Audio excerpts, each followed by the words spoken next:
আমার আগের বক্তারা যা বলে গিয়েছেন আমারও সেই একই রকম ইস্তেহার, কোনো ডিফারেন্ট কিছু না। তারপরেও যদি আমি মেনশন করি সেটা হচ্ছে যে আমাদের শেরপুরটা যেহেতু একটা কৃষি নির্ভরশীল এরিয়া, এখানকার কৃষি, মৎস্য ও প্রাণী সম্পদ উন্নয়নে আমাদেরকে এগিয়ে আসতে হবে। কারণ এই জায়গাটা থেকে আমরা অর্থনৈতিকভাবে শেরপুর সদরে অনেক এগিয়ে আসতে পারবো। ব্যবস্থা করেছে যেখানে ধান, পাট, সবজি, অন্যান্য ফসলের ন্যায্য মূল্য নিশ্চিতকরণ, সার বীজ সিন্ডিকেট মুক্ত করে কৃষকের হাতে সরাসরি সরবরাহ করার ব্যবস্থা করবে।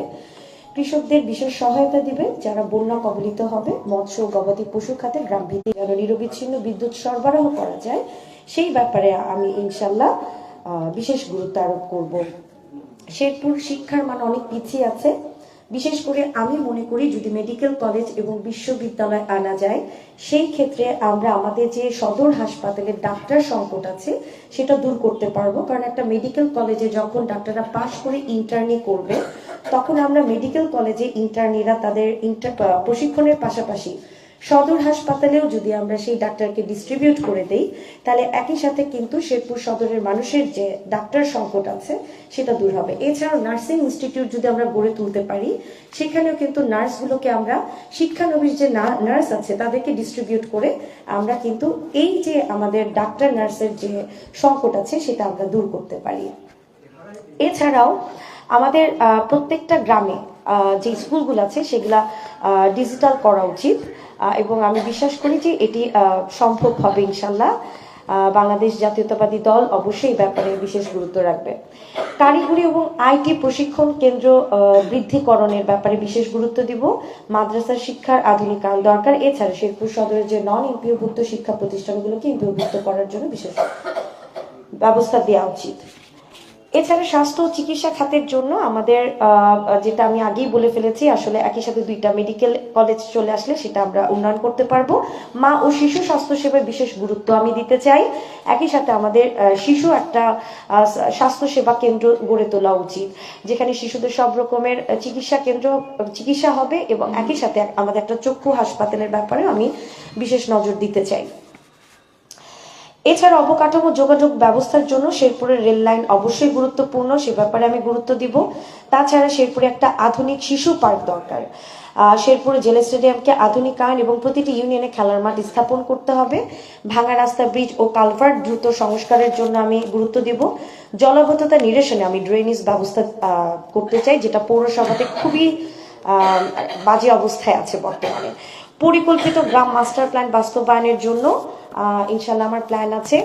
যুবক ভাই বোনদের জন্য ফ্রিল্যান্সিং আইটি ট্রেনিং সেন্টার করতে চাই। বেকার যুবকদের জন্য চাকরি উদ্যোক্তা তৈরি করতে চাই।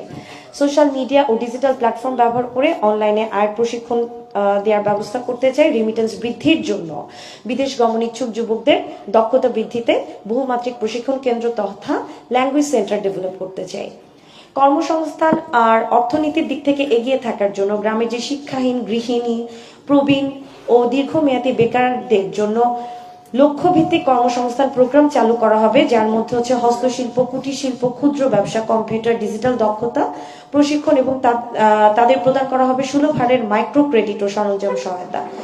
এটাও নির্বাচিত কথা বলবো এবং প্রকৃত পক্ষে প্রাপ্যদের বিধবা, প্রতিবন্ধী ও বয়স্ক ভাতা প্রাপ্তি নিশ্চিতকরণ করব। শিশুদের নিরাপত্তার ভবিষ্যৎ নিশ্চিত করার ক্ষেত্রে বিশেষ গুরুত্ব দিব। মাদক, সন্ত্রাস ও চাঁদাবাজির বিরুদ্ধে কঠোর ব্যবস্থা নিয়ে আমি যাব ইনশাল্লাহ। পুলিশ এবং প্রশাসন দলীয় প্রভাব মুক্ত যেন থাকে সেই ব্যাপারে সর্বোচ্চ চেষ্টা করব। জনগণের কাছে জনপ্রতিনিধির সরাসরি জবাবদিহিতার জন্য অবশ্যই প্রত্যেক মাসে আমি যেন যদি নির্বাচিত হতে পারি সাধারণ মানুষের কাছে যাব এবং ব্যবসায়ীদের যেন যে তারা যে চাঁদাবাজির কথা নিয়ে বিভিন্ন সময় কমপ্লেন করে, প্রত্যেক মাসে ব্যবসায়ীদের সাথে আমি যদি নির্বাচিত হয়ে মিটিং করার ব্যবস্থা করব, তাদের কমপ্লেন নিজ মুখে শোনার চেষ্টা করব। এছাড়াও শেরপুর সদরের বিলুপ্ত প্রায় প্রাকৃতিক যে জলাশয়, নদী, খাল আছে এগুলো পুনরুদ্ধারের ব্যবস্থা করতে চাই। পরিবেশ ভারসাম্য রক্ষায় বৃক্ষরোপণ করতে চাই। প্লাস্টিকের ব্যবহার কমাতে চাই। পলিথিন ব্যাগের ইউজ কমাতে চাই, কারণ আমাদের শেরপুরের মাটি অনেক উর্বর, কৃষিকাজে এই মাটিটা যেন নষ্ট হয়ে না যায়।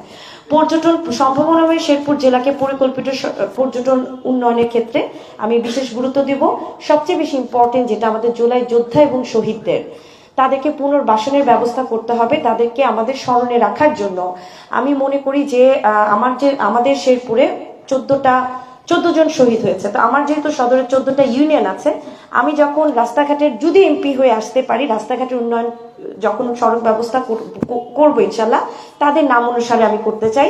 এবং তা যেন পরবর্তীতে ভবিষ্যতে কখনোই আর জুলাই শহীদ এবং যোদ্ধাদের মতন আর কোনো শহীদ বা যোদ্ধা না আসে। তাদের সারা বাংলাদেশ এবং শেরপুরের সদরের প্রত্যেকটা মানুষকে মনে রাখার জন্যই তাদের জন্য একটা স্মৃতিস্তম্ভ তৈরি করতে চাই। সর্বোপরি আমি যে কথাগুলো বলেছি এগুলোর অত্যন্ত সময় সাপেক্ষ ব্যাপার, এগুলো আসলে সময়ের সাথে সাথে হবে। সবার প্রথমে আমাদেরকে ভালো মানুষ হতে হবে বা ভালো মনের হতে হবে। আমার সাথে যারা প্রার্থী আছেন, আমরা জানি না কে এমপি হব।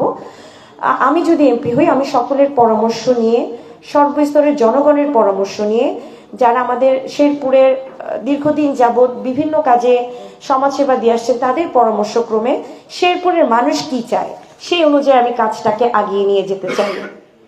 আর শেরপুর একটা অবহেলিত এরিয়া, এই এলাকাটাকে উন্নয়ন করার জন্য আমাদের সকলে এগিয়ে আসতে হবে।